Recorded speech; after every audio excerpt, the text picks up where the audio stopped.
আসসালামু আলাইকুম আমার মুসলিম ভাইরা, আপনারা কেন ঘুমায় থাকেন? কেন ফজরের নামাজ পড়েন না? আপনারা উইটাই দেখেন রোদ, উইটাই দেখেন গরম। আমরা ফজরে যারা নামাজ পড়ি আমরা উইটাই দেখি শান্তি। বলা হয়েছে ফজরের পরে যে বাতাসটা দুনিয়া আসে, এই বাতাসটা সরাসরি জান্নাত থেকে আসে।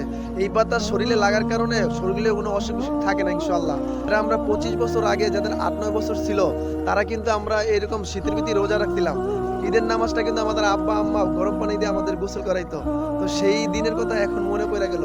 যদি ওই সময় এরকম পিন ছিল না, আমাদের যে ঈদের জামা দেওয়া হয়তো এই জামার ভিতরে নাইকেল গাছ খেজুর গাছের ছাপ ছিল আর লঙ্গি ছিল, ওই সময় প্যান্টও ছিল না আর জুতা ছিল খয়েরি কালার।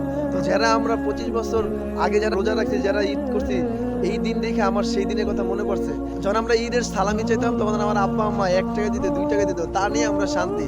বড় আফসোস, বাবা মা এখন 1000 টাকা দিলেও সন্তান শান্তি হয় না, কিন্তু আমাদের আমলে আমরা অনেক শান্তি পাইছি। আজকের দিনটা দেখে আমার সেই দিনের কথা মনে পড়ে গেছে।